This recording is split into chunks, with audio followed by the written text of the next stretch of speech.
Hey guys, आज हम पढ़ेंगे द हिंट और टोल से कुछ vocabs जो कि आपके जितने भी कॉम्पिटेटिव एग्जाम्स हैं, bank, SSC, UPSC, state banks, इन सब के लिए बहुत जरूरी है. It is nothing just a 5 minute quick revision. You must take 5 minutes. Okay, so to begin with the word perpetual. Perpetual perpetual की हिंदी मीनिंग होती है लगातार, यानी कि कोई काम बस करते जाना बिना रुके, उसे बोलते हैं परपीचुअल. जैसे आप स्टडी करते हो तो आप क्या करते हो, लगातार करते रहते हो. खासकर जब आपको पता होता है कि एग्जाम्स पास हैं. ओके, तो वो होता है परपीचुअल, यानी कि लगातार. Continuing for a long period of time without stopping, यानी कि कोई भी काम है उसे लगातार करते रहना बिना रुके. ओके, इसके synonyms sustained, uninterrupted, ceaseless, non-stop and unremitting. Okay, next, स्क्वॉबल. स्क्वॉबल कहते हैं ना, स्टॉप स्क्वॉबलिंग, यानी कि झगड़ा करना बंद करो. स्क्वॉबल का मतलब होता है झगड़ा, लड़ाई झगड़े को ही क्या बोलते हैं, squabble. To argue in a noisy way about something that is not very important, यानी कि कोई चीज बहुत ज्यादा इंपॉर्टेंट नहीं है, फिर भी लोग उस पर क्या किए जा रहे हैं, आर्ग्यू किए जा रहे हैं, लड़ाई किए जा रहे हैं. ओके, जैसे तुमने मुझे पार्टी में क्यों नहीं बुलाया, तो ये सब क्या है, सब बकवास की बातें, और लोग उस पर क्या कर रहे हैं, बहस किए जा रहे हैं. ओके, तो ये है स्क्वॉबल, यानी कि झगड़ा करना. इसके सिनोनिम्स फाइट, क्वेरल, कोप, रैंगल. रैंगल का मतलब होता है थोड़ा तीखी तकरार. ओके, उसे कहते हैं wrangle. Dispute and strife. Okay, ये इसके सिनोनिम्स हैं. Next, convene. कन्वीन की हिंदी मीनिंग होती है बैठक बुलाना. अब कभी कभी क्या होता है कि लोगों को कलेक्ट किया जाता है कोई इंपॉर्टेंट डिसीजन लेने के लिए, या फिर कोई सिचुएशन ऐसी आ जा रही है कि लोगों को बुलाया जा रहा है कि हाँ देखो देखो. स्पेशली कोर्ट वगैरह में क्या होता है, कोर्ट वगैरह में भी एक बैठक होती है. लेकिन जब कोर्ट नहीं हुआ करते थे तो राज्यसभा हुआ करती थी. और कभी कभी देखो, अगर ये इन सबको हटा दिया जाए तो पंचायत आपने सुना होगा, उसमें क्या होता है कि उसमें एक बैठक बुलाई जाती है काफी लोगों की, जिसमें जो वहाँ के लीडर होते हैं पंचायत के, और भी कई जो बड़े बुजुर्ग होते हैं, उन्हें बुलाया जाता है. और फिर साथ में क्या किया जाता है, डिसीजन लिया जाता है. या फिर बैठक बुलाया जाना, जैसे सर्जिकल स्ट्राइक हुआ था तो उसमें पीएम मोदी ने क्या किया था कि मतलब बैठक बुलाई थी काफी इंपॉर्टेंट लोगों की. ओके, एक इंपॉर्टेंट डिसीजन लेने के लिए. तो उसी को कहते हैं कन्वीन, यानी कि बैठक बुलाना. टू कम टुगेदर और bring people together for a meeting, यानी कि पर्सन को या लोगों को क्या करना, एक साथ कलेक्ट करना किसी मीटिंग के लिए या और किसी चीज के लिए, इवेंट के लिए भी हम कह सकते हैं. ओके, इसके synonyms someone, call together, assemble. Assemble यानी कलेक्ट करना होता है. Aggregate and muster. देखो मस्टर वर्ड तो आप लोग, आई थिंक ये तो वर्ड आपको पता चल ही गया होगा, क्योंकि स्टार्टिंग में जो मेरा पेज है वो यही है कि vocabularies are mustered from the Hindu editorial. Muster का मतलब होता है कलेक्ट करना, कलेक्ट किया गया है. Okay, next, स्लोथफुल. स्लोथफुल की हिंदी मीनिंग होती है आलसी, यानी कि जो पर्सन बहुत लेजी होता है, आलसी होता है, कोई काम नहीं करना चाहता, कोई एफर्ट नहीं डालना चाहता, बस वो चाहता है कि हाँ उसे बस बैठे बिठाए सब कुछ मिलता रहे, तो पर्सन क्या है, आलसी है, स्लोथफुल है. ओके, स्लोथ एक एनिमल भी है, उसी से आया हुआ है slothful. Lazy and unwilling to make an effort to work, यानी कि अपने काम में काम करने के लिए या फिर काम में एफर्ट डालने के लिए क्या करना, बहुत ही आलसपन दिखाना, तो क्या है, आलसी है. इसके नाम sluggish, lingering, idle, indolent, dull and surly, ये इसके सिनम्स है. Next, starvation. स्टारवेशन की हिंदी मीनिंग होती है भूखमरी, यानी कि जब कहीं क्या होती है कि भूख से किसी की मृत्यु होती है, यानी कि भूख से जब कोई इंसान मरता है तो वहां पे बोलते हैं स्टारवेशन. जैसे आप हंग्री वर्ड आपने सुना है, हंग्री का मतलब होता है भूखा.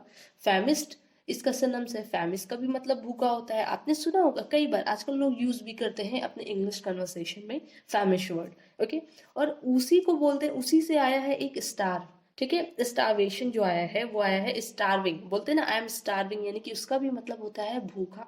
तो स्टारविंग वर्ड वहीं से आया है, स्टारवेशन से, यानी कि भूखमरी. Okay, suffering of death because there is not enough food. कोई इंसान क्या कर रहा है, सफर कर रहा है या फिर उसकी मृत्यु हो जा रही है, उसकी डेथ हो जा रही है क्योंकि उसके पास खाने के लिए खाना नहीं होता. भूखमरी ज्यादातर क्या होता है, जैसे आप जो जितने गरीब हैं उनके पास ऐसा होता है. कभी कभी देखो बहुत ऐसी सिचुएशन आ जाती है, जैसे कोविड की सिचुएशन, जो बेगर्स थे यानी कि जो भिखारी थे, वो क्या करते थे, वो पैसे मांग के तो अपना पेट चलाते थे, लेकिन कोविड में वो ऐसा नहीं कर पाए, तो बहुत ज्यादा उस टाइम स्टारवेशन हुआ था, यानी कि भूखमरी हुई थी. ओके, तो उसी को कहते हैं स्टारवेशन, भूखमरी. इसके सिनोनिम्स हो गए deprivation, famine, famine word famish से ही आया है।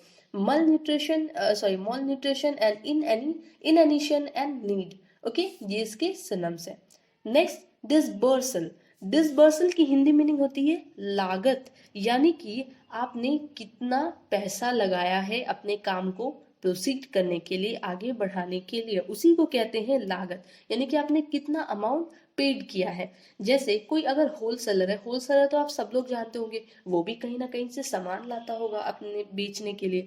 तो वो क्या करता है, वो जो जहां से जो सामान लाता है कि हाँ इसका ये सामान बिक जाए, तो उसके लिए वो पेमेंट करता होगा उस सामान के लिए, तो वही उसकी लागत है कि उसने इतना पेमेंट किया है। अब देखते हैं कि उसमें से उसको कितना प्रॉफिट मिलता है, तो यही होती है लागत, यानी कि payment. Okay, the amount of money paid for something, किसी भी चीज के लिए क्या करना कि पैसे पेड करना ही क्या होता है, लागत होता है। इसके सिनोनिम्स आउटले, स्पेंडिंग, पे out and dispense. Okay, next, maritime. Maritime की हिंदी मीनिंग होती है समुद्री। अब कोई चीज जैसे क्या है, ये मैरीटाइम फिश है यानी कि समुद्री फिश है। ओके, मैरीटाइम बोट है, समुद्री बोट है। तो कोई भी चीज समुद्री होती है तो उसके आगे हम मैरीटाइम लगाएंगे और फिर उस चीज का नाम बोलेंगे। ओके, कनेक्टेड विद द सी और शिप, वही चीज है कि चाहे वो शी से कनेक्ट हो यानी कि समुद्र से या शिप से, तो ये होता है मैरीटाइम, समुद्री। इसके सिनोनिम्स मरीन। आप मरीन एनिमल, अब जैसे आप मैरीटाइम एनिमल भी बोल सकते हो और मरीन एनिमल भी बोल सकते हो, दोनों राइट है। इसके synonyms marine, nautical, salt water, oceanic and sea going.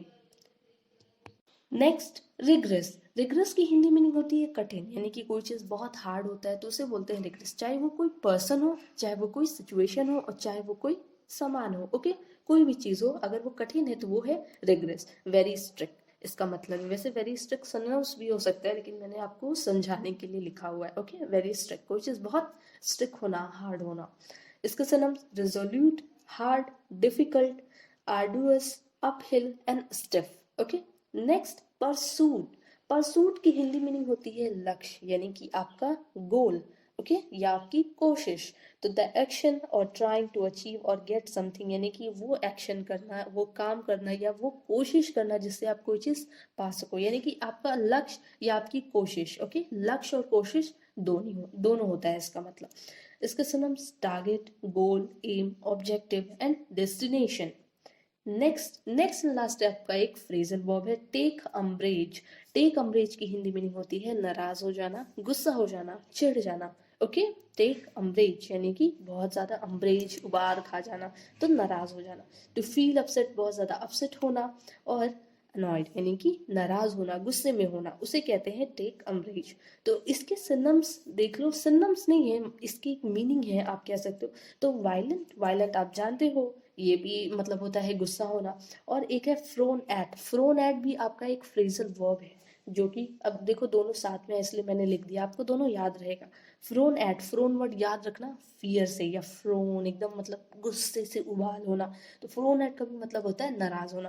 तो ये सारे आज के आपके वो कैप्स थे। डेली आप शाम में टेलीग्राम पे आया करो 6:30 के बाद, और वहां पे क्विज चलता है। ओके, ये जो वो कैप्स अभी आप पढ़े हो इन सब का, और जो टेलीग्राम चैनल नेम है वो मेरे कमेंट बॉक्स में सबसे ऊपर मैंने पिन कर रखा है। Okay, thank you.